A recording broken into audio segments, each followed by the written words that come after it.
আল্লাহ রসুলকে বাপ যে তারা মারতে শুরু করলো। আল্লাহর রসুলের বাপ যে নুরানি বদনে পাথর আঘাত লেগে রক্ত বাপ যে বেরিয়ে যায়। নবী যে হাত ওখানা জোড় করে বলেন, গো তায়েফ নগরের যুবক ছেলেরাও, তোমরা আমাকে মেরো না, আমি রাহমাতুল লিল আলামিন পয়গম্বর রাসূল। ওরে যুবক ছেলেরা, তোমরা আমার কথা মোতাবিক চলে তোমরা জাহান্নাম থেকে জান্নাতে চলে যাবাও, আর আমার কথা মোতাবিক না চলে তোমরা জাহান্নামে যাবাও। ওই যুবক ছেলেরা বাপজি রাসূলুল্লাহর কথা বাপজি তারা কেউ শুনলো না, তারা শুধু মারতে শুরু করে। মারতে মারতে বাবা এত মার মারলো রাসূলুল্লাহ কেন বেজে আপনার মাটিতে সময়তে পড়ে যায়। ওই তায়েফ নগরীর বাপজি একটা তাফসীরে কিতাবে পাওয়া যায়, ওসামা বলে একটা লোক সিরিয়া ব্যবসা করে বাপজি তায়েফ নগরে পৌঁছাচ্ছিল। গ্রামে ঢুকে দেখছেন বাপজি রাস্তার ধারে নবীজিকে মারতেছে। ওসামা জানে না ইনি আখিরি জামানার পয়গম্বর রাসূল, তা বাপজি ওসামা নবীজিকে জেনে নাও। ওসামা যুবক ছেলেদেরকে ডাক দিয়ে বলল, গো যুবকেরাও, তোমরা গোল করে ঘেরা করলে কাকে মারতেছো, ছেলেটার বাড়ি কোথায় তোমরা বলাও। যুবক ছেলেরা সবাই বলেছিল, চাচা এই লোকটা আমাদের বাড়ি তায়েফ নগরী, লোকটার বাড়ি তায়েফ নগর না, এর বাড়ি হচ্ছে মক্কা নগরে। এ আব্দুল ওহাব বিন জোহরির নাতি আমিনার কলিজার টুকরা বেটা, এই পাগলা আমাদের দেশে এসে পাগলামো শুরু করেছে, সে নতুন দিনের দাওয়াত দিতেছে, আমাদের বাপ দাদার ধর্মকে ত্যাগ করতে বলছে। আল্লাহ রসুলের বাপজি বিরুদ্ধে বাপজি কথা শুনে দিলাও। ওসামা বলল, তোমরা কেন মারতেছো? বলে, আমাদের গ্রামের বয়স্ক লোকেরা মারতে বলেছে, একে যত মারা যাবে তত নেকি পাওয়া যাবে, তত সব পাওয়া যাবে। ওসামা বলল, বাবা তোমরা তাহলে অনেক সবের অধিকারী হয়ে গিয়েছো, অনেকক্ষণ ধরে তোমরা মারতেছো। ওরে আমার মক্কা নাই তায়েফ নগরের যুবক ছেলেরা, দেখো আমার দুটো কলিজার টুকরা তোমাদের দলে আছে কিনাও। তারা এদিক ওদিক তাকে দেখলাম, ওসামার দুটো ছেলে বাপ যে ওই জায়গা আসে নাই, তারা নবীজিকে মারছে এটা জানে নাই। ওসামা বাপ যে দৌড়ে চলে গেল, বাড়ির দরজায় গিয়ে তার বিবিকে ডাক দিল। বিবি বলল, স্বামী ঘরের ভিতরে এসো। বলে, ঘরের ভিতরে আমি যাব না রে বিবি, তাড়াতাড়ি বলো আমার সন্তান দুটো কোথায় আছে। বলে, আমাদের কলিজার টুকরা সন্তান ঘরের ভিতরে শুয়ে আছে। কেতাবে পাওয়া যায় ওই ওসামার বড় ছেলেটার বাপ যে বয়স ছিল মাত্র বাপ যে 12 বছর, ছোট ছেলেটার বয়স ছিল বাপ যে 8 বছর। এই দুই ছেলে বাপ যে ঘুমিয়েছিল। ওসামা ঘরে যাওয়ার পর দুই ছেলের ঘুম ভাঙালো। ঘুম ভাঙানোর পর বলেছিল, বাবা ওই তায়েফ নগরে একটা পাগল এসেছে মক্কা নগর থেকে, গোটা তায়েফ নগরের যুবক ছেলেরা মেরে মেরে তারা নাকি অর্জন করে নিলাও। ওরে আমার ছেলেরাও আর ঘুমায় থাকো না, যাও আমি তোমার আব্বা ওসামা আমি দেখে আসলাম, তোমাদের দুই হাতে আমি দুটো করে পাথর ধরে দিয়েছি। ওরে আমার কলিজার টুকরা দুই ভাই, তোমরা দুটো পাথর নিয়ে যাও, নিয়ে যাওয়ার পর পাগলকে মেরে তোমরা নিকিটা তোমরা নিয়ে নেবাও। বাচ্চা ছেলে দুটো রাসূলুল্লাহকে বাপ যে চিনে নাও। বাপের হুকুম মোতাবেক বাবা দুই ছেলে পাথর নিয়ে বাপ যে রাসূলুল্লাহর কাছে চলে গেল। আল্লাহ রাসূলকে বাপ যে মারতেছিল, নবী আমার মাটিতে লুটালুটি করার চিৎকার করে কেঁদে কেঁদে বলো, গো তায়েফ নগরের ছেলেরাও, তোমরা আমাকে মেরো না। কিন্তু ওরা বাপজি শোনা নাই নবীজির কথাও। আল্লাহর রাসূলকে বাপজি বৃষ্টির নাই বাপজি নবীজির শরীরে তারা পাথর আঘাত করে। নবীর পা মুবারক খানে বাপজি রক্ত বয়ে বয়ে বাপজি চলে যাচ্ছে, জামা দিয়ে রক্ত বেরায়। আল্লাহ রাসূল সাল্লাল্লাহু তাআলা আলাইহি ওয়াসাল্লামের বাপজি কপাল ফেটে গিয়েছে, পেছন দিকে পাথর মেরেছে, মাথা আঘাত লেগে মাথা ফেটে গিয়েছে। আল্লাহ রাসূলের বাপজি আপনার মারার জন্য ওই ওসামার দুই ছেলেকে বলেছিল, বাবা আমি তোমার ওসামা আব্বা বাড়ির দরজায় দাঁড়িয়ে গেলাম, আমি এখনো বাড়ির ভিতর আমি প্রবেশ করব না। ওরে আমার ছেলেরাও ওই পাগলটাকে যতক্ষণ পর্যন্ত তোমরা না মেরে আসতে পারবা ততক্ষণ পর্যন্ত আমি তোমার আব্বা ওসামা ঘরে প্রবেশ করব না, এক গ্লাস পানি পর্যন্ত পান করব না। বাবা তোমরা যাও। এই ছেলে দুটো বাপজি চলে গেল। 8 বছরের যে ছেলেটাও হাতে ডানা হাতে পাথর নিয়ে বাবা আল্লাহ রসুলের বাপ নিয়ে পেছন দিকে আপনার দাঁড়িয়ে গেল। বড় ছেলেটা যার বয়স ছিল বাবা 13 বছর, ওই ছেলেটা হাতে পাথর নিয়ে আল্লাহ রসুলের বাপ যে সামনের দিকে চলে গেল নবীজির কপালে মারার জন্য। আল্লাহ রসুলকে বাপজি মারবে, বড় ছেলেটা বাপজি নবীর কপাল কানে নিশানা করেছিল। পেছন দিকে ছোট ছেলেটা আল্লাহ রসুলের বাপজি পেছন দিকের মাথায় মারার জন্য বাপজি রেম করেছিল পাথর নিয়েও। কিন্তু কিতাবে লেখা আছে বাপজি সিরাতে হালবিয়া বলি বইটাই, ওই কিতাবটা তাই বাপজি পাওয়া যায়। ওই তায়েফ নগরের একটা যুবক ছেলে বলেছিল, আমি ওই আব্দুল্লাহর সন্তান, আমিনার কলিজার টুকরা বেটা জনাবে মুহাম্মদ রাসূলুল্লাহ সাল্লাল্লাহু তাআলা আলাইহি ওয়াসাল্লামকে আমি এক এক করে 70টা পাথর মেরেছিলাম। ওই যুবকটা বলেছিল একটা পাথর মিহি যায় না, 70টা পাথর নবীজির গায়ে লেগেছিল, কপালে, তার মুখে, তার পেটে, বুকে, পায়ে লেগেছিল, একটা পাথর বাইরে যায় না। ওই যুবকটা বাপজি 71 নাম্বার পাথরখানা নিয়ে দয়ার নবীর বাপজি কপালে মারার জন্য ওই যুবকটা বাপজি নিশানা করে জোরে বাপজি ছুড়ে দিয়েছে পাথরখানা। আল্লাহ রসুল বাপজি মাথাটা নিচু করলেন, নবীজির মাথার উপর দিয়ে পাথরখানা ছুটে গিয়ে বাবা ওই উসামার 8 বছরের ছেলেটার কপালে গিয়ে বাপজি পাথরটা লেগে কপালটা ফেটে গেল। ওই বাচ্চা ছেলেটা ডাকে আসুন বলে এই পৃথিবী হন উজালা,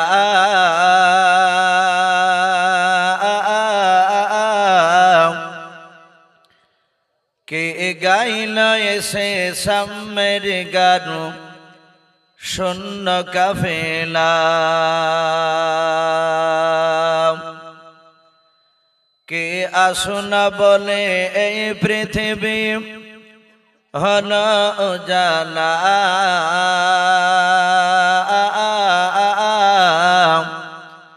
কে গাইল এসে সামের গান শূন্য কাফেলা।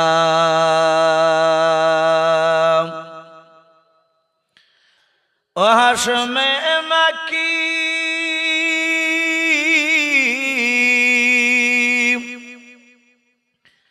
ও হাশমে মাকি মাদানি শাহে মদিনা, ও নূর নবী নূর নবী নূর মদিনা, ও নূর নবী নূর নবী নূর মদিনা, কে আসুন বলে এই পৃথিবী হন উজালা,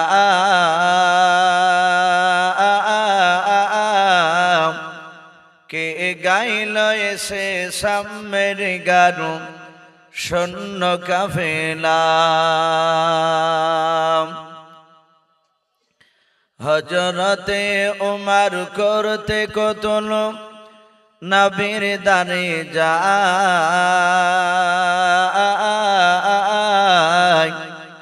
আর নূরানি তার চেহারা দেখে উমর ফেদা হয়ে যায়। একবার মহব্বতে বলুন সুবহানাল্লাহ। হযরতে উমর করতে কতল নবীর দারে যায়,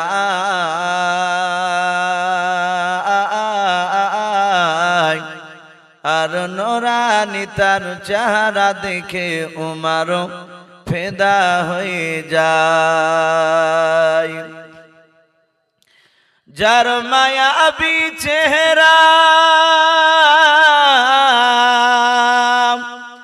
যার মায়াবী চেহারা দেখে উমর হয়ে যায় নবীর দিবানা,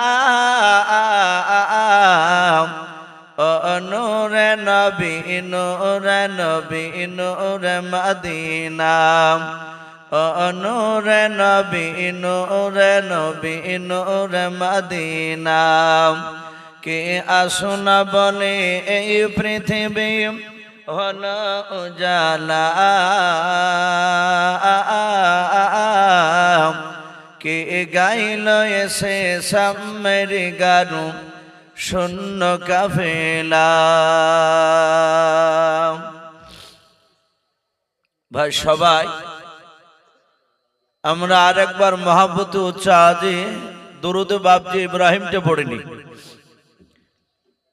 অনেক মানুষ আমাদের বিরুদ্ধে বাবজি অপপ্রচার ছড়াচ্ছে যে ওলামে দেবন্দরা নাকি নবীর উপর দুরুদ পড়ে না।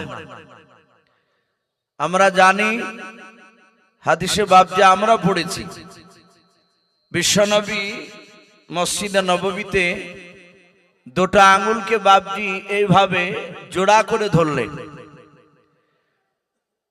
অনেকগুলো সাহাবাই কেরাম সামনে বসা ছিলেন। নবী বললেন, ওগো সাহাবাই কেরাম, এই দুটো আঙ্গুলে গায়ে গায়ে লেগে আছে না আলাদা হয়ে আছে? সাহাবারা বললেন, হুজুর দুই আঙ্গুল জোড়া হয়ে আছে, গায়ে গা লেগে আছে। নবীজি বাম হাতে একটা ছোট্ট কাঠের টুকরা নিয়ে বললেন, এই টুকরাটা রাখার মতো কি ফাঁকা জায়গা আছে দুই আঙ্গুলের ভিতরে? বলে, হুজুর নেই। আঙ্গুল যদি আপনি সরান তাহলে ফাঁকা হয়ে যাবে জায়গাটা, কিন্তু আপনি যেভাবে ধরে আছেন আঙ্গুল তো ফাঁকা নেই, অতএব কাঠের টুকরা রাখার মতো জায়গা নেই। নবীজি বলেন, কিয়ামতের ময়দানে একটা দল আমার খুব কাছাকাছি থাকবে, যেমন আঙ্গুলে আঙ্গুল লেগে আছে এইভাবে আমার সঙ্গে খুবই কাছাকাছি থাকবে। সাহাবারা বললেন, রাসূলুল্লাহ তারা কারা? নবীজি বললেন, যারা দুনিয়ার বুকে বেশি বেশি করে দরুদ পড়বে আমার উপরে। তা ভাই আমরা সকলেই নবীর নাম শুনলে মুহাম্মদ সকলে বলুন সাল্লাল্লাহু তাআলা আলাইহি ওয়াসাল্লাম, এই দরুদ আমরা সবাই পড়ি। দুরুদ ইব্রাহিমটা বাবজি আমরা আরেকবার পড়িনি। আল্লাহুম্মা সাল্লি আলা মুহাম্মাদি ওয়া আলা আলি মুহাম্মাদ কামা সাল্লাইতা আলা ইব্রাহিম ওয়া আলা আলি ইব্রাহিম ইন্নাকা হামিদুম মাজিদ।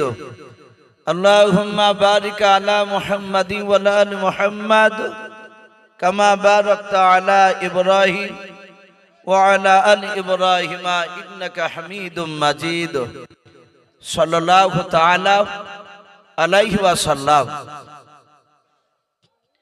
শ্রদ্ধেয় জনাব, আজকের জালসা নির্বাচিত মনোনীত যোগ্যতম সভাপতি মহাশয় ও সম্মানিত আমন্ত্রিত উলামে কেরাম ও আমার সম্মুখের শ্রদ্ধেয় বাজ্যেষ্ঠ বাবা জীবনেরা, আমার সমবয়স্ক সমজস্ব যুবক ভাইয়েরা, পর্দার আড়ালের মা বোনেরা ও আমার সম্মুখের কোচে কোচে স্নেহের বাচ্চারা, সকলকে জানায় আমার বুক ভরা ভালোবাসা সালাম। আসসালামু আলাইকুম ওয়া রাহমাতুল্লাহি ওয়া বারাকাতুহু। বাপজি সবাই উত্তর দিলেন না, অনেকে ঠোঁট লড়াইছে। সালাম দেওয়া হচ্ছে বাপজি সুন্নাত, আর উত্তর দেওয়া হচ্ছে ওয়াজিব। আমি ভাই আরেকবার সালাম দিব, সকলে আওয়াজটা জোরে দিবেন। আমরা অনেকেই সালামের উত্তর বাপজি আলাইকুম সালাম বলি, অনেকে ওয়ালাইকুম আসসালাম বলি। এখন আবার নতুন একটা সিস্টেম উঠেছে বাপজি হাত দিয়ে ইশারা করে সালাম দেওয়া। বলে চাচা, হাত তুলে দিল, চাচা বলে ডাকতে বাপজি ওর আওয়াজ চাচা শুনতে পাচ্ছে, এ হাতটা না তুলে আসসালামু আলাইকুম চাচা এভাবে বললে সে শুনতে পেত না, কথা বলো তো বাপজি। এটা একটা ডিজিটাল হয়ে গেছে সালাম আমাদের। অনেকেই যাচ্ছে চাচা হাত তুলে দিল, জবান দিয়ে যে বাপজি সালাম উচ্চারণ করতে গিয়ে জীব যে জায়গায় লাগা দরকার, ঠেকানো দরকার, সে জায়গায় ঠেকে না। তাই ভাই আমি দ্বিতীয়বার সালাম দিব, সকলে ঠোঁটটা নড়ে আওয়াজ দিয়ে একটু উত্তরটা দিবে। আসসালামু আলাইকুম ওয়া রাহমাতুল্লাহি ওয়া বারাকাতুহু। মাশাআল্লাহ, আলহামদুলিল্লাহ, সমস্ত প্রশংসা সে মহান রব্বুল আলামিনের জন্য, যে মহান রব্বুল আলামিন আমাদেরকে বড় ভালোবেসে রহম করে বিভিন্ন গুনার মজলিস থেকে বাছাই করে নিয়ে এসে বাপজি রহমতের মজলিসে নিয়ে এসে বসার সুযোগ করে দিয়েছেন। আমরা বসতে পেরেছি, তাই মহান রব্বুল আলামিনের দরবারে শুকরিয়া স্বরূপ আদায় করে বলুন আলহামদুলিল্লাহ।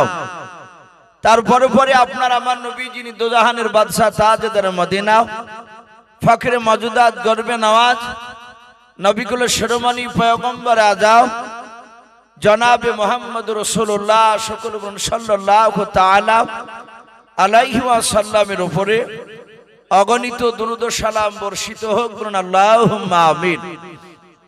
সম্মানিত ভাইরা, আমার বাবা জীবনেরা, আমি আপনাদের সম্মুখে কোরআন কারীম থেকে আমি দুটো আয়াতের টুকরা তেলাওয়াত করেছি।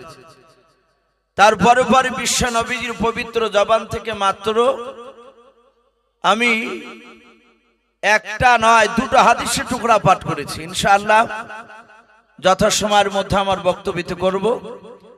আমি যে কোরআন থেকে বাপজি সর্বপ্রথম যে আমি আয়াতটা পড়েছিলাম, আল্লাহ নিজে বলছেন ইন্নাকা লাআলা খুলুকিন আযীম। আল্লাহ বলছেন নিশ্চয় আমি অতি উত্তম করে আমার রাসূলকে আমি দুনিয়ার মুখে পাঠিয়েছি, বলুন আলহামদুলিল্লাহ, উত্তম চরিত্র অধিকারী করে। আমরা জানি বিশ্ব নবী বাপজি যেটা সাহাবাদেরকে বলেছে সেটা নবীজি আগে আমল করে দেখে দিয়েছে। এরকম কথা নেই যে নবী বলেছেন সাহাবারা করেছেন কিন্তু বিশ্ব নবী সেটা আমল করে দেখায়নি, নবী করেনি, এরকম কথা বাপজি কেউ বলতে পারবে না। নবী জিন্দা অবস্থায় সেগুলো বাপজি আমল করে মানুষকে দেখে দিয়েছে। আমরা অনেকে শুনেছি একটা মহিলা ছোট্ট বাচ্চা কোলে করে নিয়ে রাসূলুল্লাহ দরবারে বাপজি এসে ডাক দিয়ে বলে, ওগো আল্লাহর রাসূল, আমার এই বাচ্চাটা, এই ছেলেটা ও বেশি মিষ্টি ভালোবাসে, মিষ্টি খায়। নবী আপনি বলুন আমার ছেলেকে মিষ্টি কম খাওয়াবো না বেশি খাওয়াবো না, একবার বাতিল করে দেব। আল্লাহ রাসূলকে একটা মহিলা এসে জিজ্ঞাসা করলো। আল্লাহর নবীজি ডাক দিয়ে বলেন, মা তোমার ছেলে মিষ্টি ভালোবাসে, মিষ্টি খায় বেশি? বলে হ্যাঁ। আল্লাহর নবী জনাবে মুহাম্মদ রাসূলুল্লাহ সাল্লাল্লাহু তাআলা আলাইহি ওয়াসাল্লাম নবী বললেন, মা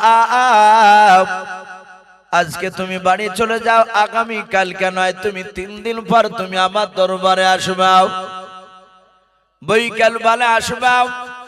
আল্লাহর নবীজির কথা শুনে বাপজি মহিলাটা সন্তান নিয়ে বাড়ি চলে গেল।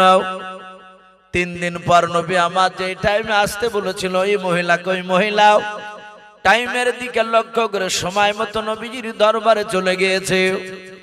আল্লাহর রাসূলের কাছে গিয়ে বলেন, আসসালামু আলাইকা ইয়া রাসূলুল্লাহ ইয়া হাবিবাল্লাহ। নবী সালামের উত্তর দিয়ে দিলেন। ওই মহিলা ডাক দিয়ে বলেন, নবী গো আপনার কাছে আমি 3 দিন আগে এসেছিলাম। ও নবীজি আপনি আমাকে আজ আসতে বলেছিলেন, তাই আমি আপনার দরবারে এসেছি। রাসূল আপনি বলুন আমার ছেলে যে মিষ্টি ভালোবাসে, মিষ্টি খাওয়া বন্ধ করব না কি করব বলুন। আল্লাহর নবীজি মেয়েটার দিকে লক্ষ্য করে বললেন, গো মা তোমার ছেলেকে একেবারে মিষ্টি খাওয়া বারণ করবা না, তোমার ছেলেকে যেই পরিমাণ তুমি মিষ্টি খাওয়াতা তার তুলনামূলক একটু কম খাওয়াবাও। মহিলাটা বলেছিল, নবী গো এই সামান্য কথাটা 3 দিন আগে তুমি বলে দিলি তো পারিতা, তুমি 3 দিন আগে কেন তুমি এই কথা বলো না? তুমি আজকে আমাকে হয়রান করালে। আল্লাহ রাসূল ডাক দিয়ে বলল, গো মা তুমি যে আমাকে যখন জিজ্ঞাসা করলাম মিষ্টি খাওয়াবি কি খাওয়াবো না বলো, ও মা আমিও তোমার পয়গম্বর রাসূল, আমিও মিষ্টিকে ভালোবাসি, আমিও মিষ্টি খাই রে মা। 3 দিন থেকে তোমার কথা শোনার পর আমি মিষ্টির পরিমাণ একটু কমে দিয়েছে খাওয়াও। ওগো মা আমি একেবারে নিষেধ করি নাই, আমি অল্প করে খাই। আমি তাই আমার উম্মত, আমি তোমার সন্তানকে বললাম অল্প করে মিষ্টি তুমি খাওয়ায়ো। এরকম অনেক ঘটনা এসেছে। নবীজি নিজে আগে আমল করেছেন, তারপরে বাপজি উম্মতে মুহাম্মদীকে আমল করতে বলেছে। সম্মানিত ভাইরা আমার, বাবা জীবনেরা, সারা পৃথিবীর শ্রেষ্ঠ রাসূল জনাবে মুহাম্মদ রাসূলুল্লাহ সাল্লাল্লাহু তাআলা আলাইহি ওয়াসাল্লাম, আমরা সকলেই জানি রাসূলুল্লাহর বাপজি জীবনে গুনাহ ছিল না। আমাদের আকীদা আদম আলাইহিস সালাম থেকে নিয়ে আমার আপনার নবী মুহাম্মদ রাসূলুল্লাহ সাল্লাল্লাহু আলাইহি ওয়াসাল্লাম পর্যন্ত 1,24,000, আবার অনেকে বলে না যে মতান্তর 2,24,000 নবী রাসূল। এই এতগুলো নবী রাসূলের মধ্যে একটা নবী রাসূলও গুনাহ করে নাই। বলুন আলহামদুলিল্লাহ। তারা সবাই নিষ্পাপ, কোন নবী বাপজি গুনাহ করে না। এটা আমাদের আকীদা। তা আল্লাহ রাসূলের বাপজি ডান দিকে বাম দিকে সামনের পেছন দিকে আর চারিদিকের গুনাহ মাফ। নবীজির গুনাহ ছিল না। আমার বিশ্ব নবীর যে গুনাহ ছিল না, মাইসা সিদ্দিকা রাদিয়াল্লাহু তাআলা আনহা তিনি বয়ান করেন। তিনি বলেন, আমি রাসূলুল্লাহর মুখ থেকে শুনেছি নবীর ডান দিকের বাম দিকের সামনের পেছন দিকের চারিদিকের গুনাহ মাফ। অথচ বাপজি এই রাসূলুল্লাহ নবীর এত সুন্দর চরিত্র মহান, আল্লাহ নিজেই কোরআনে বলেছেন। আমরা সকলেই জানি বিশ্ব নবী টোটাল 63 বছর বাপজি বেঁচে ছিল। ক বছর বললাম বাপ, একটু জোরে বলো। 63 বছর। এই 63 বছরের মধ্যে নবী আমার মাত্র 23 বছর বাপজি মানুষের দাঁড়ে দাঁড়ে কলেমার দাওয়াত দিয়েছিলেন। আমাদেরকে তো বাপজি এখন মার খেতে হয় নাই। আজ তো এই যে আপনারা মুসলিম, সকলেই আমরা মুসলমান। হ্যাঁ, কেউ বাপজি আমরা মশলা কম জানি, কেউ বেশি জানে, কিন্তু আমরা এখানে যারা বসে আছি তারা সব বেঈমান নয়। আমরা আপনাদের কাছে কোরআন হাদিসের কথা কিছু বলার জন্য বাপজি আমাদেরকে নিয়ে এসেছে, আমরা এসেছি। কিন্তু বিশ্বনবী বাপজি বেঈমানদের কাছে ঈমানের দাওয়াত নিয়ে গিয়েছে। নবীজিকে তারা সর্বপ্রথম বাপজি তারা চিনতে পারেনি। নবীকে মেরেছে, নবীকে অনেক জায়গার মানুষেরা তারা পাগল বলেছে। কিন্তু ওই মারের পাগলের মধ্যে থেকে বিশ্বনবী কিছু মানুষ তার চরিত্র দেখে বাপজি কলেমা পড়ে নিয়েছে। আপনারা সকলেই জানেন সেই নবী আমার রহমতের নবী, তার জীবনীতে পাওয়া যায় মক্কা নগরে বাপজি কয়েক বছর কলেমার দাওয়াত দিয়ে কয়েকটা লোকই মানে এনেছিল। রাসূলুল্লাহ দেখলেন এরা তো সবাই আমাকে মানে না, আমি আমার নানার দেশে যাব, নানার দেশের মানুষেরা আমাকে সম্মান দিবে। আল্লাহ রাসূল বহুদিন পর বাপজি ইমানের দাওয়াত দিতে গিয়ে নানার দেশে বাপজি ঢুকলেন। ওই তায়েফ নগর বলে একটা জায়গা, ওখানে রাসূলুল্লাহর বাপজি মা আর বাপের বাড়ি ছিল। নবীজির নানার নাম ছিল আব্দুল ওয়াহাব বিন জোহরি। ওনার বাড়িতে বাপজি যাওয়ার আগে মক্কা নগরে বাপজি ঢোকার সময়, যেমন আপনাদের এই গুধিয়ার ওদিক দিয়ে এসে এটাকে গোসাইপুর বলছে নাকি রোডের মুখখান, আর এটা তো ঘুঘু পাড়া না আপনাদের, এটা ইসলাম পড়লি এইরকম বাপজি রাসূলুল্লাহ বাপজি জাহাতে মোড়ে ঢুকেছে তায়েফ নগরে, আর দেখছে কয়েকটা বয়স্ক লোক বসা। নবীজি তাদের কাছে গিয়ে পরিচয় দিলেন, আমি আব্দুল ওয়াহাব বিন জোহরির আমি নাতি, আমি আমিনার ছেলে। কয়েকজন চিনতে পেরে বলল, তুমি আমিনার ছেলে? বলে হ্যাঁ। বলে তোমার প্রশংসা, তোমার নাম শুনেছি, তুমি খুব সুন্দর দেখতে। বাস্তবে দেখলাম সত্যি তুমি সুন্দর। ডাক দিয়ে বলল, ভাই তুমি এখানে কি করতে এসেছো? বলল, সে বলল আমি কলমার দাওয়াত নিয়ে এসেছি। বয়স্ক লোকেরা বাপজি তারা বলল, আমার বাপ দাদা ধর্ম বলা সব বাতিল করে দাও, আমি যেভাবে চলতে বলবো সেইভাবে চলো। আল্লাহ পাকে নবী রাসূল করে পাঠিয়েছে। বয়স্ক লোকেরা বাপজি তারা রেগে গেল। তারা বলল, তুই তো পাগলা, তুই বাঁচতে চাইলে তুই এই তায়েফ নগরে আর ঢুকিস না, তুই ঘুরে বাড়ি চলে যা। নবীজি বললেন, নানু ভাই, আপনারা যদি আমার কথা না মানেন একটু আমাকে ভিতরে যেতে দেন। একটা লোক যদি আমার কথা শুনে নাই, তারা সে যদি শুনে বলে শুনবে না কেউ। আল্লাহ রসুল যত যায় তত বাপজি এই বয়স্ক লোকেরা যুবকদেরকে বাপজি লেলিয়ে দিল, ডাকলো। বাচ্চা ছেলে যুবক আল্লাহকে চিনে না, রসুলকে চিনে না, নতুন ধর্মের কথা বলছে যে আল্লাহ ইলাহা ইল্লাল্লাহু মুহাম্মাদুর রাসূলুল্লাহ সাল্লাল্লাহু আলাইহি ওয়াসাল্লাম, কলেমা পড়া লাগলো। বিশ্ব নবীজির বাপজি কথা তারা শুনলো না। যুবক ছেলেরা বুঝলে ভালো, আর যদি না বুঝে বাপজি তাকে বোঝানো খুব কঠিন হয়ে যায়। প্রতিটা যুবক ছেলেকে তায়েফ নগরের বাপজি লেলিয়ে দিলে, পাগলকে মার, এই পাগলকে মার, যত মারবি তত তোদের নেকি হবে, সব হবে। আল্লাহ রসুলকে বাপজি তারা মারতে শুরু করলো। আল্লাহর রসুলের বাপজি নুরানি বদনে পাথর আঘাত লেগে রক্ত বাপজি বেরিয়ে যায়। নবীজি হাত ওখানা জোড় করে বলেন, গো তায়েফ নগরের যুবক ছেলেরাও, তোমরা আমাকে মেরো না, আমি রাহমাতুল লিল আলামিন পয়গম্বর রাসূল। ওরে যুবক ছেলেরা, তোমরা আমার কথা মোতাবিক চলে তোমরা জাহান্নাম থেকে জান্নাতে চলে যাবাও, আর আমার কথা মোতাবিক না চলে তোমরা জাহান্নামে যাবাও। ওই যুবক ছেলেরা বাপজি রাসূলুল্লাহর কথা বাপজি তারা কেউ শুনলো না, তারা শুধু মারতে শুরু করে। মারতে মারতে বাবা এত মার মারলো রাসূলুল্লাহ, কেন বেজে আপনার মাটিতে সময় তো পড়ে যায়। ওই তায়েফ নগরীর বাপজি একটা তাফসীরে কিতাবে পাওয়া যায়, ওসামা বলে একটা লোক সিরিয়া ব্যবসা করে বাপজি তায়েফ নগরে পৌঁছাচ্ছিল।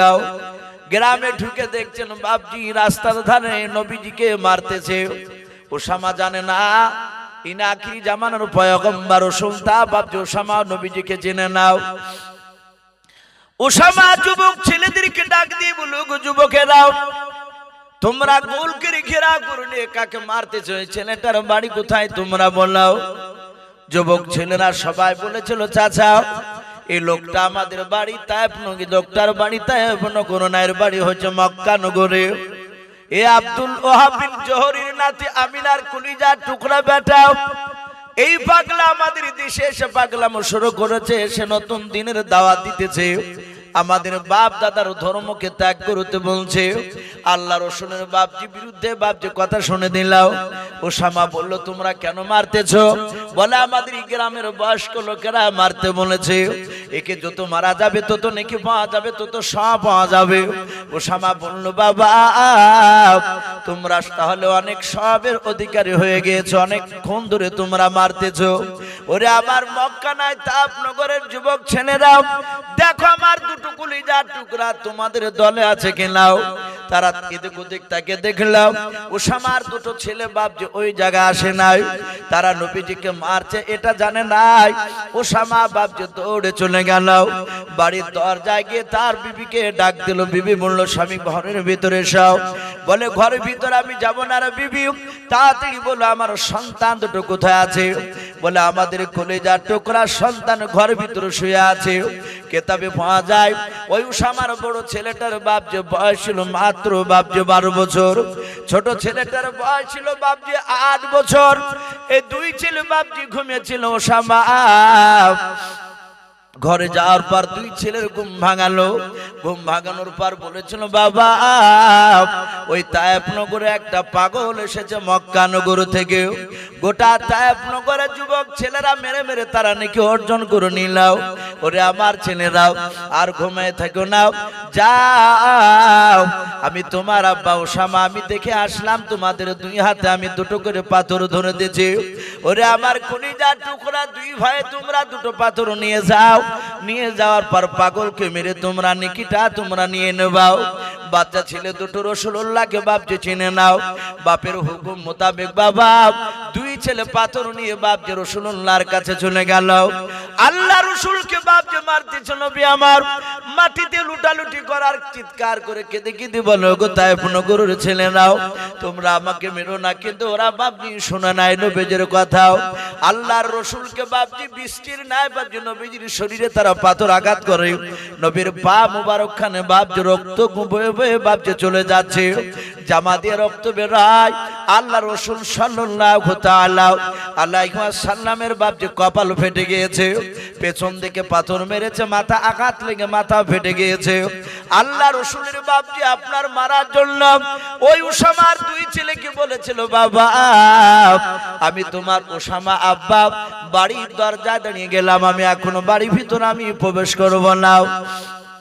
ওরে আমার ছেলেরা, ওই পাগলটাকে যতক্ষণ পর্যন্ত তোমরা না মেরে আসতে পারবা ততক্ষণ পর্যন্ত আমি তোমার আব্বা ওসামা ঘরে প্রবেশ করব না, এক গ্লাস পানি পর্যন্ত পান করব না। বাবা তোমরা যাও। এই ছেলে দুটো বাপজি চলে গেল। 8 বছরের যে ছেলেটাও হাতে ডানা হাতে পাথর নিয়ে বাবা আল্লাহ রাসূলের বাপজি পেছন দিকে আপনার দাঁড়িয়ে গেল। বড় ছেলেটা যার বয়স ছিল বাবা 13 বছর, ওই ছেলেটা হাতে পাথর নিয়ে আল্লাহ রাসূলের বাপজির সামনে দিকে চলে গেল নবীজির কপালে মারার জন্য। আল্লাহ রাসূলকে বাপজি মারবে, বড় ছেলেটা বাপজি নবীর কপাল কানে নিশানা করেছিল।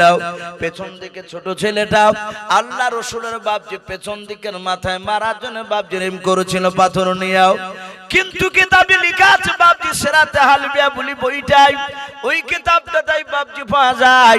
ওই তায়েফ নগরের একটা যুবক ছেলে বলেছিল, আমি ওই আব্দুল্লাহর সন্তান, আমিনার কলিজার টুকরা বেটা জনাবে মুহাম্মদ রাসূলুল্লাহ সাল্লাল্লাহু তাআলা আলাইহি ওয়াসাল্লামকে আমি এক এক করে 70টা পাথর মেরেছিলাম। ওই যুবকটা বলেছিল একটা পাথর মিহি যায় না, 70টা পাথর নবীজির গায়ে লেগেছিল, কপালে, তার মুখে, তার পেটে, বুকে, পায়ে লেগেছিল, একটা পাথর বাইরে যায় না। ওই যুবকটা বাপজি 71 নাম্বার পাথরখানা নিয়ে দয়ার নবীর বাপজি কপালে মারার জন্য ওই যুবকটা বাপজি নিশানা করে জোরে বাপজি ছুড়ে দিয়েছে পাথরখানা। আল্লাহ রাসূল বাপজি মাথাটা নিচু করলেন, নবীজির মাথার উপর দিয়ে পাথরখানা ছুটে গিয়ে বাবা ওই উসামার 8 বছরের ছেলেটার কপালে গিয়ে বাপজি পাথরটা লেগে কপালটা ফেটে গেল। ওই বাচ্চা ছেলেটা ডান হাতে পাথর নিয়ে মা আব্বা বলে চিৎকার করে উঠলো। আল্লাহর নবীজি তাকে দেখলেন, এই পাথরটা কিন্তু যুবক ছেলেটাকে, ওই বাচ্চা ছেলেটাকে মারতে যায় না, পাথরটা মেরেছিল আমাকে, আমার কপালে না লেগে ওই ছেলেটার কপালে লেগে গিয়েছে। আল্লাহ রাসূল বাপজি হামাগুড়ি দিয়ে ওই সমস্ত ছেলেদেরকে বলে, বাবা তোমরা আমাকে মারো, ওই বাচ্চা ছেলেটাকে তোমরা মেরো নাও, ওই ছেলেটা তো কোনো অন্যায় করে নাই, ওই ছেলেটাকে কেন তোমরা মারনি বলাও।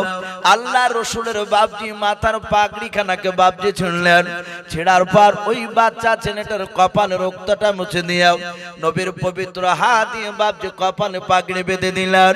ওই বাচ্চা ছেলেটা নবীর আখলাক চরিত্র দেখে বাবা উসামার দুই ছেলে বাপজি দাঁড়াতে পারলো না, পাথর হাতে করে নিয়ে আল্লাহর নবীজিকে আর মারতে পারলো না। আল্লাহ রাসূলের বাপজি কাছ থেকে বাচ্চা ছেলে দুটো দৌড়ে চলে গেল তার আব্বার দরবারে। দুই ভাই চিৎকার করে বলে, আব্বা, ওগো আব্বা, আব্বা করে ডাকে দেয়। উসামা দৌড়ে এসে বলেছিল, বেটারে তোমাকে কে পাগল মেনে কি মেরেছে তোমাকে বলাও। বাচ্চা ছেলেটা বলেছিল, আব্বা তুমি ওকে পাগল বলবা না, উনি পাগল তো নয়, আমি দেখে লাও। বলে, বাবা সবাই পাগল বলছো, তুমি কেন পাগল বলো নাই? ডাক দিয়ে বলে, আব্বা ওই মানুষটার ভিতরে যে আমি আখলাক চরিত্র দেখলাম, একটা যুবক ছেলে ওই নবীকে মারতে গিয়ে নবীজিকে লাগে নাই, নবী মাথাটা নিচু করেছিল আর ওই পাথরটা আমার কপালে লেগে গিয়েছিল। ওই মুহাম্মদ সাল্লাল্লাহু আখিরি জামানার পয়গম্বর উনি দৌড়ে এসে আমার কপালে রক্ত মুছে দিয়ে তার পাগড়ি ছিঁড়ে আমার কপালে বেঁধে দিল।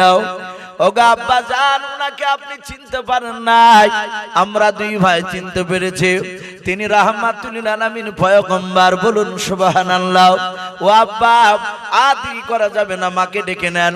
আমরা আব্বা মা এবং দুই ভাই মিলে ওই নবীজির হাতে হাত দিয়ে কলমা পড়ে মুসলমান হব। বলুন সুবহানাল্লাহ।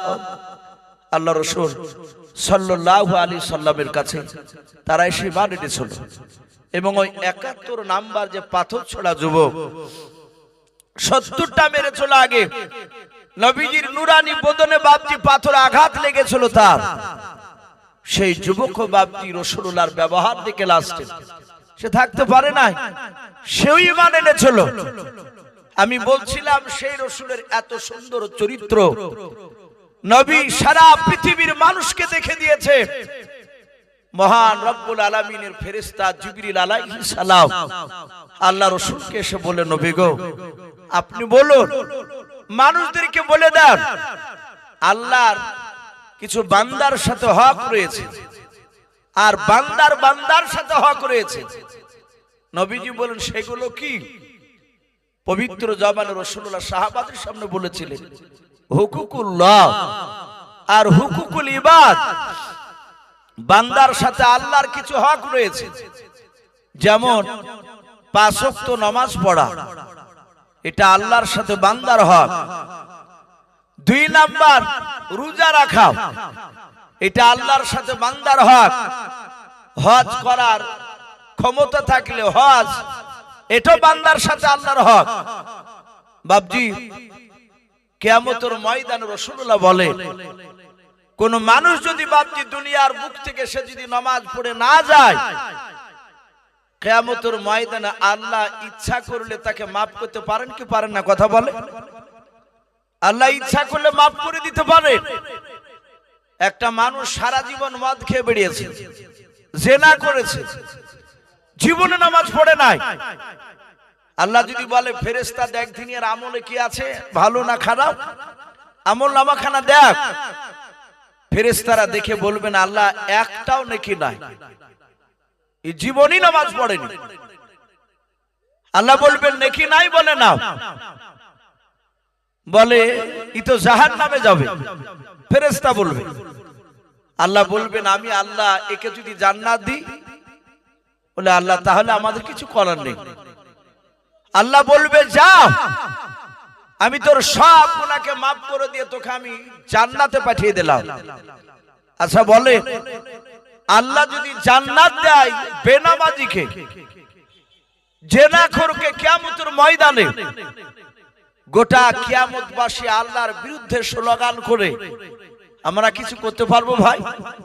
আল্লাহর বিরুদ্ধে কিছু করার নেই, এটা আল্লাহর হক। আল্লাহ বলছেন আমি ইচ্ছা করলে আমি তাকে মাফ করে দিতে পারি, সে আমার বান্দা যদি হক পূর্ণাঙ্গ আদায় করে না আসতে পারে। কিন্তু বান্দার সাথে বান্দার কিছু হক, আপনি কাউকে আঘাত দিয়ে কথা বললেন, কাউকে ইট মেরে মাথা ফেটে দিয়েছে, মাঠে ছাগল চড়াতে গিয়েছেন কিংবা হয়তো ভুইলিড়াতে গিয়ে টকমক করে ঝামেলা হতে হতে অমনি দাউলি ধরে আপনি মারি দিয়েছেন মাথা, তার মাথা ফেটে দিয়েছেন, আঘাত করেছেন তাকে, সে ব্যথা পেয়েছে আপনার ব্যবহারে। নবীজি বললেন তার কাছ থেকে মৃত্যুর আগে পর্যন্ত তুমি যদি ক্ষমা না চেয়ে নাও, আমার আল্লাহ কিয়ামতের ময়দানে তোমাকে মাফ করবে না, যতক্ষণ পর্যন্ত তোমার নেকি দিয়ে ওকে শোধ না করবা। বাপজি এই কথাটা বিশ্ব রাসূলের কাছে বাপজি জিবরিল আলাইহিস সালাম এসে শোনালেন। নবীজি কথাটা শোনার পর নবীর দুই চোখের কোণা দিয়ে পানি ঝরতে লাগলো। নবীজি আমার মৃত্যুর শয্যায় বাপজি আপনার ছটফট করছে। নবীর ব্যবহার কেমন দেখুন। আল্লাহ রাসূল সাল্লাল্লাহু তাআলা আলাইহি ওয়াসাল্লাম মৃত্যুর শয্যায় ছটফট করছিলেন। কিতাবে লিখেছে নবীজি মাথা যন্ত্রণায় কাতর হয়ে মওতের আগে নবী 13 দিন ধরে বিছানাগত হয়েছিলেন। কদিন বললাম বাপ? 13 দিন নবীজির মাথা যন্ত্রণা হয়েছিল। এমনকি হাদিসে এটাও পাওয়া যায় নবী 17 ওয়াক্তের ফরজ নামাজের রাসূলুল্লাহ জিন্দা অবস্থায় তিনি ইমামতি করতে পারেনি, নবী নামাজে দাঁড়াতে পারেনি। আমাদের অনেক মানুষ দেখেন 5 ওয়াক্ত নামাজ জামাত ছাড়া পড়ে না, যখন একেবারে বিছানায় পড়ে যায় তখন দেখা যায় সে আর মসজিদে হেঁটে যেতে পারে না। বিশ্ব নবীজি নবীর ঘর আর মসজিদে নববী পাশাপাশি, এই যে একটা কাপড় টাঙানো আছে, ওইদিকে মা বোনেরা বসেছে, দিকে আপনারা বসেছে। রাসূলুল্লাহর মসজিদে নববীর ঘর আর নবীর ঘর বাপজি এইরকম মাঝখানে পাঁচিল ছিল, বেড়া ঘর ছিল। নবীজি দরজা খুলে অমনি মসজিদে নববীতে পা রাখতে। সাহাবায়ে কেরামরা হযরতে বিলালের আযান শুনে বাপজি তারা মসজিদে কাতার বেঁধে বসে থাকতেন, রাসূলুল্লাহ আসবে। ঠিক নামাজের টাইম হতো, আল্লাহ রাসূল হুজরাখানা থেকে ঘর থেকে দরজা খুলে বেরিয়ে সোজা ইমামের জায়গায় গিয়ে নামাজ পড়াতে লাগতেন। আমার বিশ্ব নবীজি সেই দিন আসরের নামাজের টাইম হয়েছে, আজান দিয়েছেন বিলাল, সবাই জামাতে নামাজ পড়ার জন্য বাপজি কাতার বেঁধে দাঁড়িয়ে আছে। এই যে মসজিদ হচ্ছে আপনাদের, এ তো ঢালাই হয়নি, ঢালাই হয়েছে মসজিদ আমি দেখলাম, ঢালাই হয়নি। মসজিদ বাপজি এক ছিল না, অত দায়িত্ব আপনাদের এখানকার মানুষের ছিল না, কিন্তু মসজিদ করে ফেললে বাপজি প্রতিটা মানুষের দায়িত্ব হয়ে যাবে মসজিদের উপরে।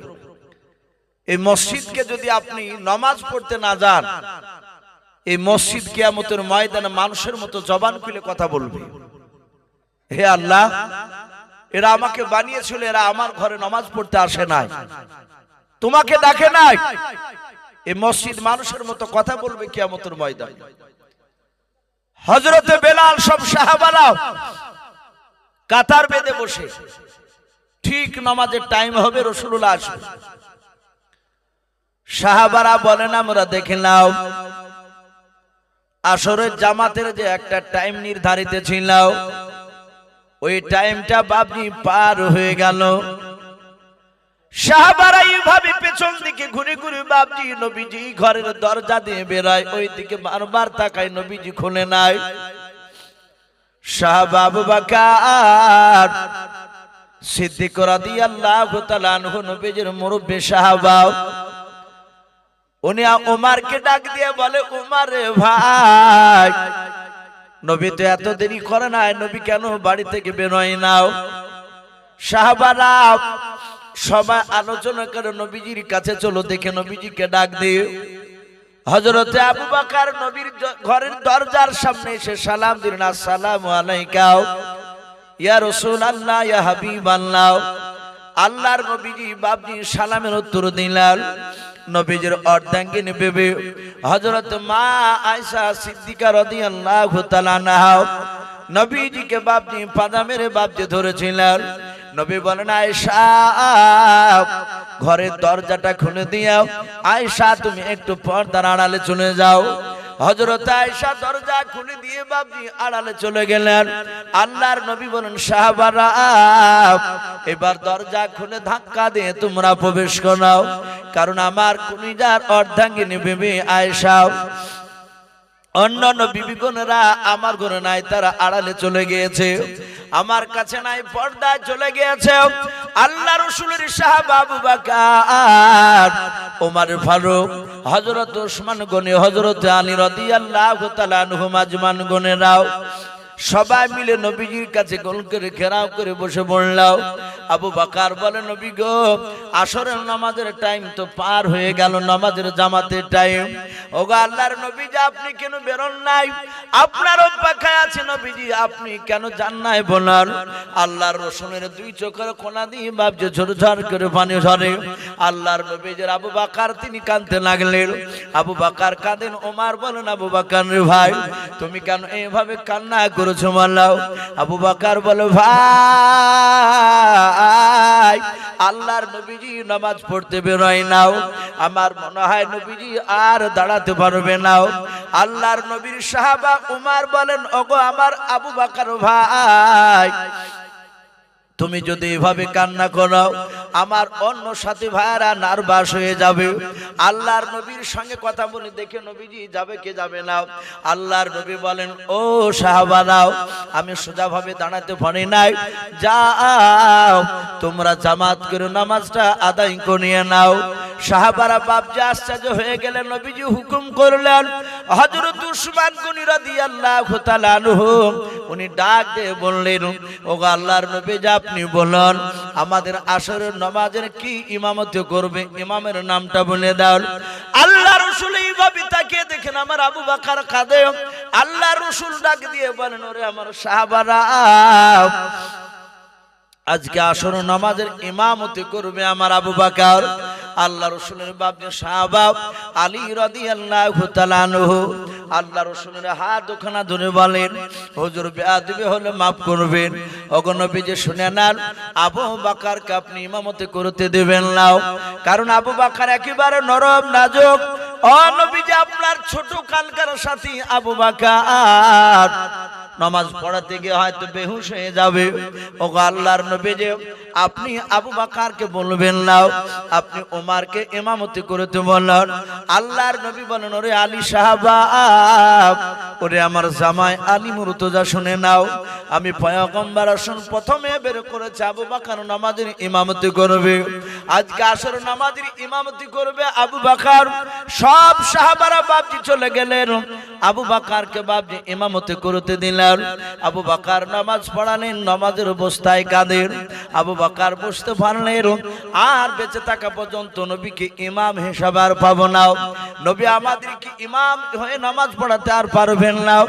আল্লাহর রাসূলের বন্ধু আবু বকর বাপজি জানতে পারলেন, ও বাপজি ভাইরাও, সে আবু বকর এক নাই দুই নাই, আল্লাহর রাসূল জিন্দা অবস্থায় রে বাবা 17 ওয়াক্তের ফরজ নামাজের ইমামতি করেছিলেন। সেই নবীর বন্ধু আবু বকর সিদ্দিক রাদিয়াল্লাহু তাআলা আনহু, উমর, সব সাহাবারা, প্রায় হাজার হাজার কয়েক হাজার বাপজি সাহাবারাও নবী যার বেঁচে থাকবে না, নবী মৃত্যুর শয্যা ছটফট করতেছে। নবী আমার বেশ কয়েকদিন ধরে পড়ে আছে বিছানায়। হাজার হাজার সাহাবারা মক্কা মদিনার বিভিন্ন জায়গা থেকে বাপজি এসেছে। আল্লাহ রাসূলের বাপজি সামনে, চারিদিকে বাপজি সাহাবারা, নবী আমার মাঝখানে বসা আছে। আল্লাহ রাসূল সাল্লাল্লাহু তাআলা আলাইহি ওয়াসাল্লাম ডান দিকে বাম দিকে সামনে চারিদিকে বাপজি সাহাবাদের দিকে বাপজি তাকাতে লাগলেন। সাহাবারা নবীর চেহারার দিকে চেয়ে আছেন।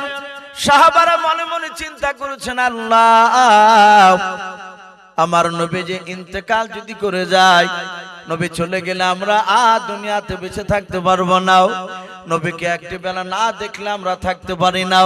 সাহাবারা বাপজি সবাই মিলে বাপজি কান্না করতেছে, চুপে চুপে ঝরঝর করে পানি ঝরে যায়। দরদি নবীজি বাপজি এইভাবে হাত ওখানা বাপজি আকাশের দিকে একটু উঁচু করে ধরলেন। সাহাবারা দেখলেন নবী আমার বসে বসে বাপজি এইভাবে বাপজি হাত ওখানা তুললেন। আল্লাহর নবী বলেন, আবু বকর, আবু বকর, তোমার হাত ওখানে আমাকে ধরতে দাও। হযরতে আবু বকর সিদ্দিক রাদিয়াল্লাহু তাআলা আনহু আল্লাহর নবীজির বাপজি হাত ওখানে জুড়ে ধরলেন। আবু বকর ডাক দিয়ে বলে, ফিদাকা বি আম্মি ইয়া রাসূলুল্লাহ, ইয়া হাবিবাল্লাহ, আপনি কেন আমার হাত ওখানে ধরতে চাইলেন? আপনার হাত ওখানে আমি ধরেছি বললেন। আল্লাহর নবী বলেন, ওরে আবু বকর, আমি তোমার পয়গম্বর রাসূল, আর দুনিয়াতে বেশি দিন বেঁচে থাকবো না রে আবু বকর। আমার 63 বছর হতে চললো, আমার হাতের দ্বারায়, জবানের দ্বারায়, পায়ের দ্বারা যদি তোমরা আঘাত পেয়ে থাকো, ওরে আমার সাহাবা আবু বকর, আমার আল্লাহ বলেছেন, ওরে বান্দারা, তোমরা কোনো আমার বান্দাকে যদি আঘাত দিয়ে থাকো তাহলে শুনে নাও, মৃত্যুর আগে তোমরা ক্ষমা চেয়ে নিয়ে এসো, নাহলে কিয়ামতের ময়দান ভয়ঙ্কর হয়ে যাবে। আমি আল্লাহ কাহার হব, সেই দিন নির্দয়া হব, আমি কারো উপর দয়া করব না। তাই আল্লাহর নবী বলেন, সাহাবা আবু বকর, আমার হাতের দ্বারায়, পায়ের দ্বারায়, জবানের দ্বারা যদি তুমি আমার আঘাত পেয়ে থাকো আবু বকর, আমি পয়গম্বর রাসূল, আমি তোমার সামনে কথা দিয়ে শোনো নাও, হাজার হাজার সাহাবার সামনে হয় তুমি আমাকে মাফ করে দাও, নতুবা মারের আঘাতের তুমি আজকে প্রতিশোধ বদলা নিয়ে নাও। সারা পৃথিবীর শ্রেষ্ঠ নবী, নবী ক্ষমা চাইছেন আবু বকরের কাছে। হযরতে আবু বকর তিনি কাঁদতে লাগলেন, উনি বলছেন রাসূল আপনি অন্যায় করেননি আমাদের কাছে। ওগো নবী, আমি অন্যায় করেছি আপনার কাছে, রাসূল আপনি আমাকে ক্ষমা করে দেন। আপনি তো অন্যায় করেননি, তবু আমি আপনাকে মাফ করলাম। আমার বিশ্ব নবী আবু বকর বলে, আবু বকর তুমিও তো আমার কাছে অন্যায় করনি। আবু বকর বলছেন হুজুর, আমি সর্বপ্রথম আপনি রাসূল বন্ধু বলে আমি মেনেছিলাম না। আপনারা শুনেছেন আবু বকর তিনি কাপড়ের ব্যবসা করতেন, মক্কা নগরে তার বাড়ি ছিল। এই আবু বকর মক্কা নগর থেকে বাবজি শাম, সিরিয়ায়, বসরায় কাপড়ের ব্যবসা করতে যেত।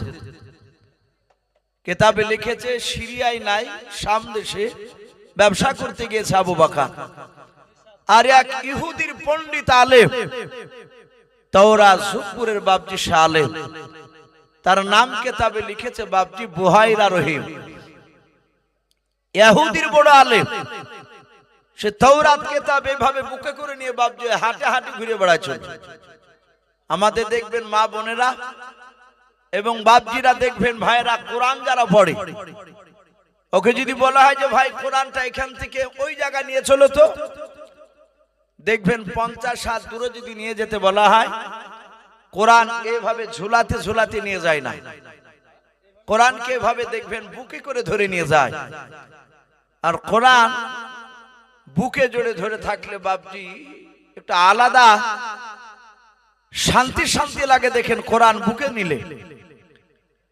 ইহুদির আলেম বুহাইরা রহিম, তাওরাত কিতাব ওটা তো আল্লাহর আসমানে কিতাব, ওটা সহিফা কিতাব নয়, আসমানি কিতাব, বড় কিতাব। এই তাওরাত কিতাবকে বুকের সঙ্গে জড়ে ধরে ওই সামদেশের বাজারে হাটে ঘুরে বেড়াচ্ছে। হঠাৎ করে ইহুদির আলেমটা আবু বকরকে দেখতে পেয়েছে। এ তো সেই যুবক যার কথা আমি তাওরাতে পড়েছি। ইহুদির আলেমটা আবু বকরের কাছে গিয়ে বলল,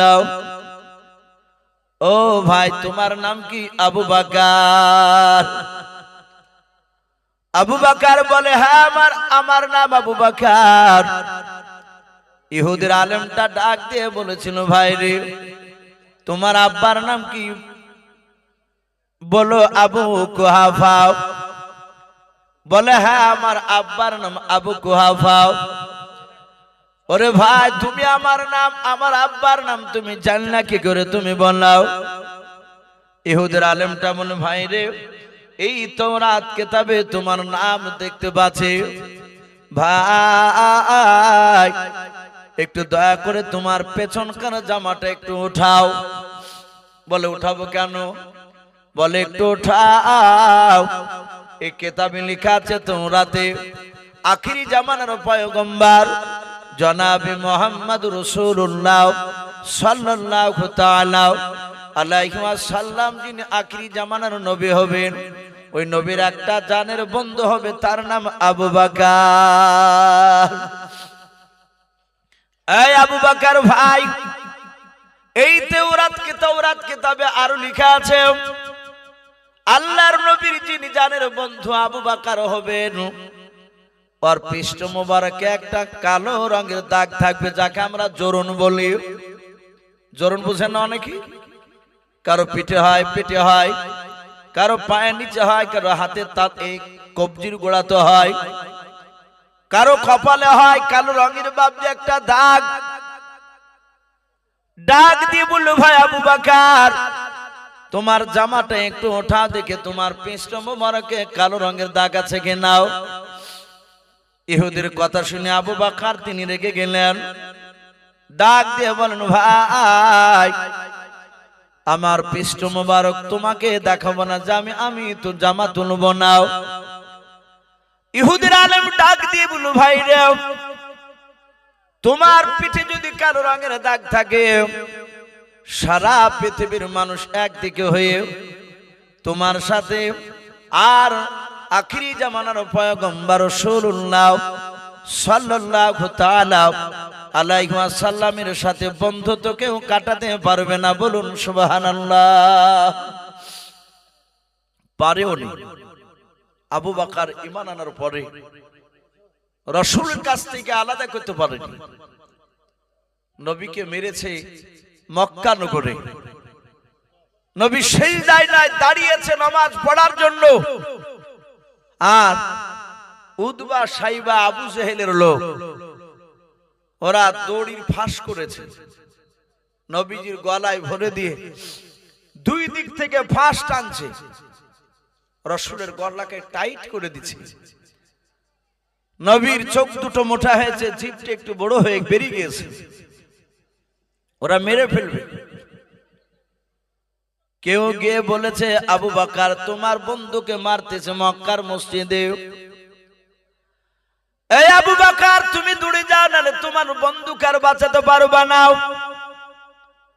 আবু বকর দৌড়ে গিয়ে বাপজি রাসূলুল্লাহকে পাজা মেরে বাপজি জোরে ধরলেন, গলা থেকে বাপজি ডানা হাত নিয়ে বাপজি আপনার গলার দড়িখানা বাপজি ছুটে দিলেন। নবীজিকে বাপজি স্বর্ণ করে তুলে নিয়ে গিয়াও মসজিদের পাশে একজন সাহাবার বাড়িতে বাপজি বললেন, ভাই তুমি নবীজিকে একটু দেখাশোনা করাও। নবীর মাথায় পানি ঢালো, আল্লাহর নবীজিকে সুস্থ করে আমি একটু মসজিদ থেকে ঘুরে আসি। আবু বকর মসজিদে দাঁড়িয়ে হাত দুখানা জোড় করে বলেছিল, ও মক্কার মানুষেরা, ওরে উতবা সাইবারা, আমার সন্ত কোনো অন্যায় করে না, আমার নবীকে কেন তোমরা মারিলে? আল্লাহর নবীকে কেন তোমরা মারিলে রে ভাই? নবীজিকে তোমরা আর মেরো নাও। উতবা সাইবারা বলল, মুহাম্মদের বন্ধু আবু বকর এসেছে, ওকে মারতে থাও। সব বেঈমানের বাপজি মসজিদের বাইর থেকে পাথর ছুড়ে ছুড়ে আবু বকর নবীর হয়ে বাপজি কথা বলতে গিয়ে আবু বকরকে মারতে লাগলো। আবু বকরকে মারতে মারতে আবু বকর বাপজি মাটিতে বেহুশ হয়ে গেল। আবু বকরের মুখ দিয়ে ফেফড়া ওঠে, নবীজির বন্ধু আবু বকর আর কথা বের হয় নাই, অজ্ঞান হয়ে গিয়েছে। আবু বকরের আব্বা আবু কুহাফার কাছে গিয়ে কেউ যেন বলল, ওরে আবু কুহাফা ভাই, তোমার বেটাকে মক্কার মসজিদে মেরে ফেলেছে, দেখো গাও, বেঁচে নাই, কাফেরেরা মারতেছে। আল্লাহর নবীজির বন্ধু আবু বকর বাপজি বেহুশ হয়ে পড়ে আছে। আবু বকরের আব্বা আবু কুহাফা তার স্ত্রীকে ডেকে নিয়ে চলে গেল আবু বকরের মাকে। হযরতে আবু বকর মা নবীজিকে বাপজি পাজা মেরে নাই, নবীর বন্ধু আবু বকরকে বাপজি জড়িয়ে ধরলো, গালে মুখে বাপজি হাত দেয়, বুকে হাত দিয়ে দেখে আবু বকর মরে না, আবু বকর বেঁচে আছে। আবু কুহাফাকে ডাক দিয়ে আবু বকরের গিন্নি নয়, আবু বকরের মা বলে, ও আবু বকরের আব্বা আবু কুহাফা, তুমি তাড়াতাড়ি পানি নিয়ে এসো, আমার ছেলে আবু বকর মরে না, বেঁচে আছে। আবু বকরের বাপজি কাছে পানি নিয়ে আসা হলো। আবু বকরের মুখে বাপজি পানি ছিটা মারতে লাগলেন।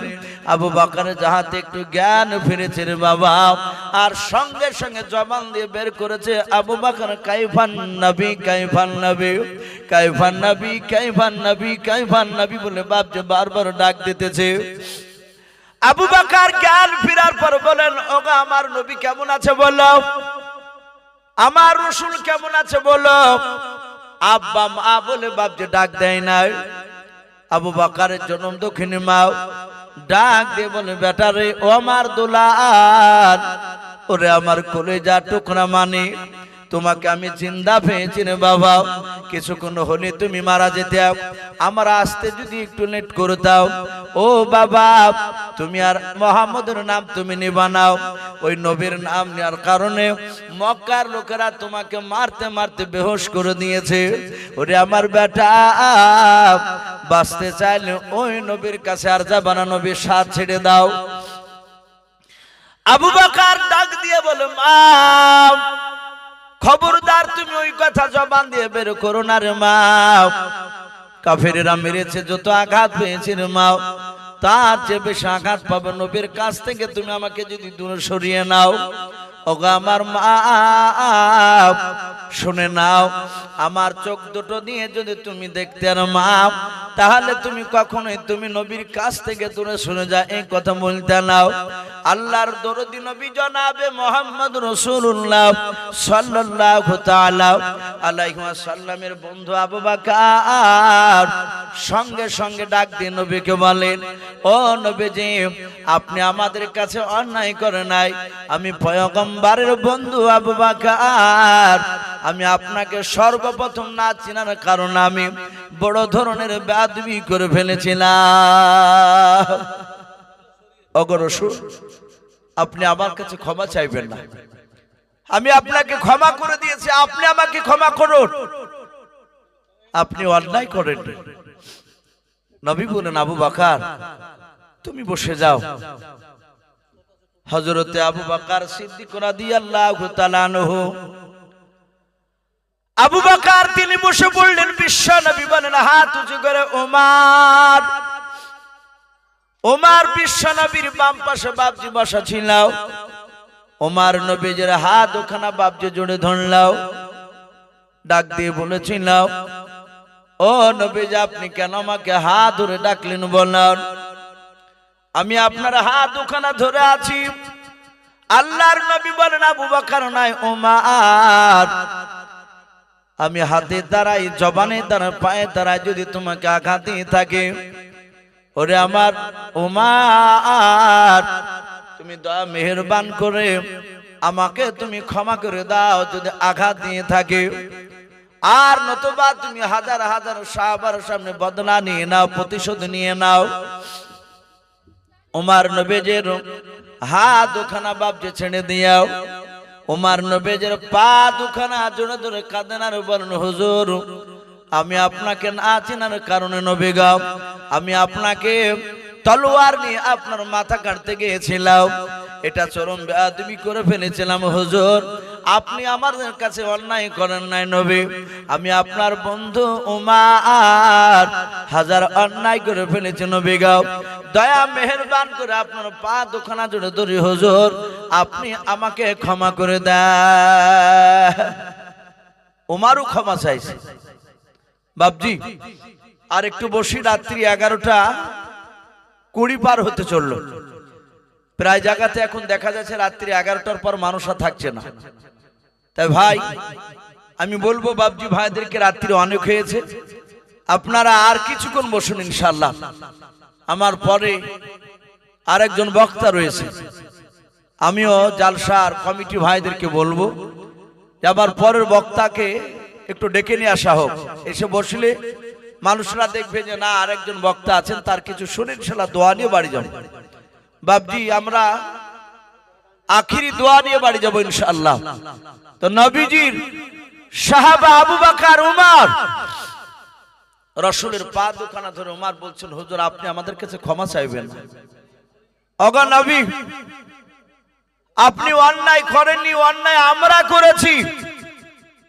ওমর বলছেন, আমি তলোয়ার নিয়ে কাটতে গিয়েছিলাম আপনাকে।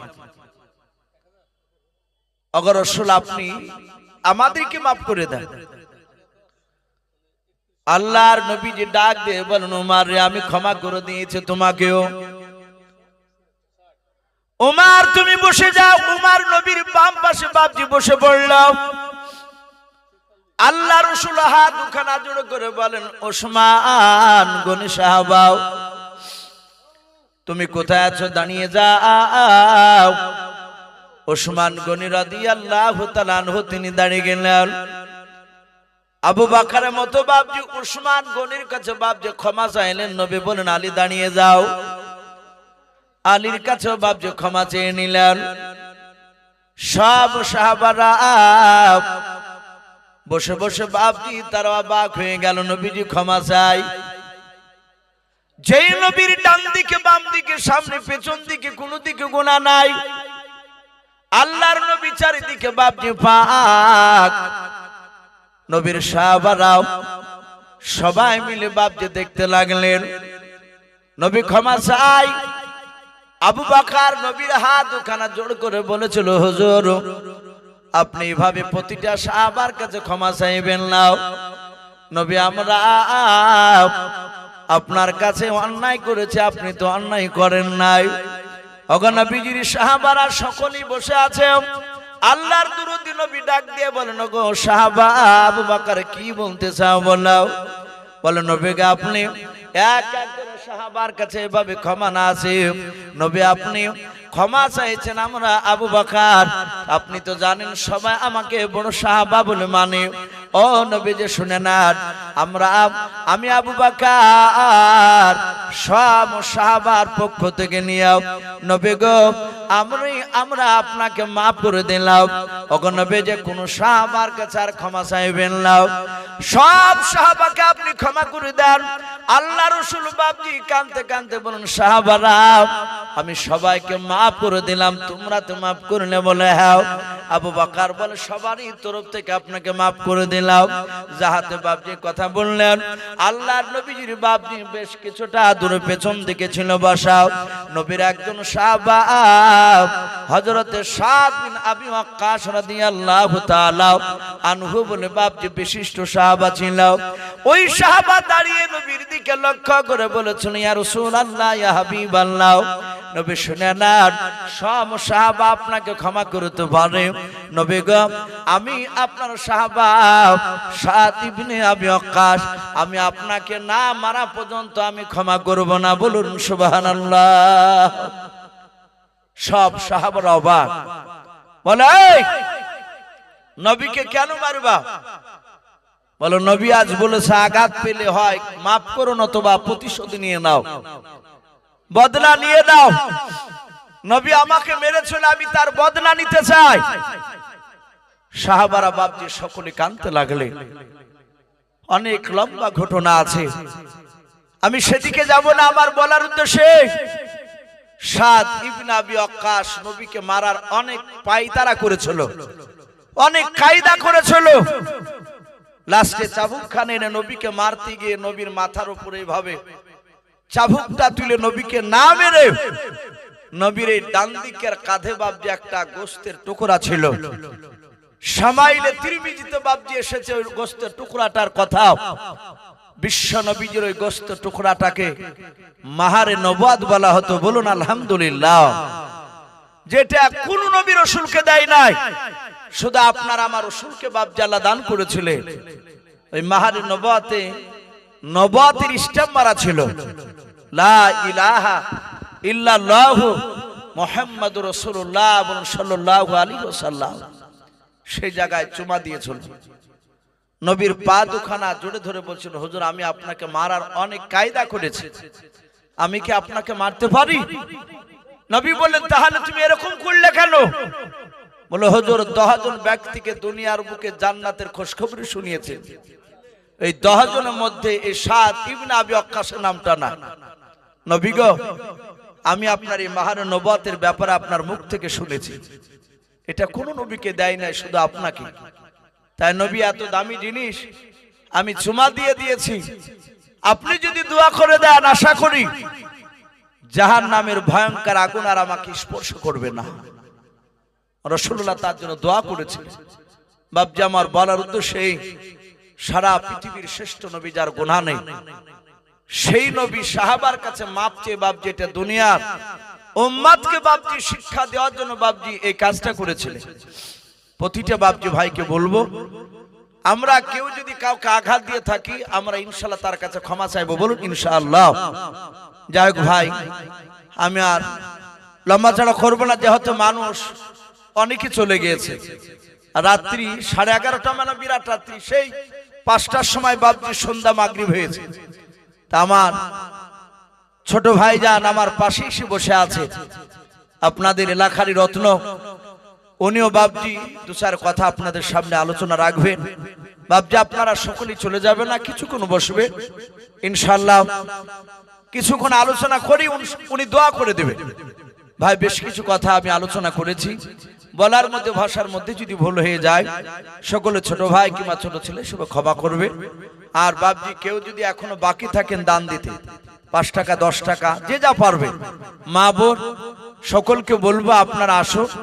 আর এই সাইডে লেখা আছে আপনারা নামটা লিখিয়ে দিয়ে যান, ইনশাল্লাহ শেষের বেলায় আমার ছোট ভাই মুস্তফা ভাই উনি শেষের বেলায় আখিরি দোয়া করবেন সকলের জন্য।